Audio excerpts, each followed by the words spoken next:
सैनिक ने बस चींटी के बिल में आग लगा दी, लेकिन धुएं से सारी मांसाहारी चींटियां बाहर निकल आईं। वे जमीन में दबे दो इंसानी सिरों को जिंदा ही यातना देकर मारने के लिए उमड़ पड़ी।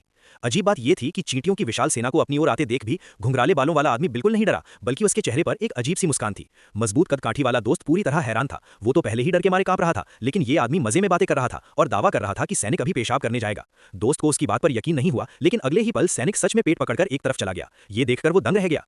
लेकिन जैसे ही उसने पीछे मुड़कर देखा, उसका साथी कहीं गायब हो चुका था। बचपन का दोस्त होते हुए भी उसने उसे अकेला छोड़कर भागने की हिम्मत कर ली थी। ये सोचकर उसका गुस्सा चरम पर पहुंच गया।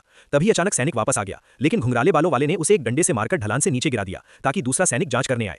वो अभी कुछ समझ ही नहीं पाया था कि उसे भी धक्का देकर गहरी खाई में गिरा दिया गया। वो सीधे मांसाहारी चींटियों के घोंसले पर गिरा और 1 मिनट के अंदर ही चींटियों ने उसे पूरी तरह खा डाला।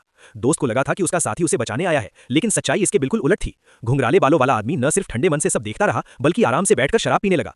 जैसे जैसे चींटियां पास आती जा रही थीं, दोस्त को अपनी मौत सामने नजर आने लगी। मजबूर होकर उसने उससे मदद की भीख मांगी, लेकिन उस निर्दयी आदमी ने एक अमानवीय शर्त रखी। उसने कहा कि वो अपनी सारी चीजें उसे सौंप दे। साफ था कि वो मौके का फायदा उठा रहा था, लेकिन जान बचाने के लिए दोस्त के पास और कोई रास्ता नहीं था। उसने तुरंत हामी भर दी। इस बीच चींटियां बिल्कुल करीब आ चुकी थीं, लेकिन वो आदमी बिल्कुल भी नहीं घबराया। उसने एक घूंट शराब पी, फिर उसे मशाल पर उगल दिया। शराब के असर से तुरंत आग भड़क उठी और चारों तरफ आग का समुद्र बन गया। देखते ही देखते चींटियों की पूरी सेना जलकर राख हो गई। उसने लगातार आग उगलकर सारी चींटियों का खात्मा कर दिया। दोस्त को लगा कि अब वो बच गया है, लेकिन उसे क्या पता था कि इससे भी बड़ा खतरा उसका इंतजार कर रहा है।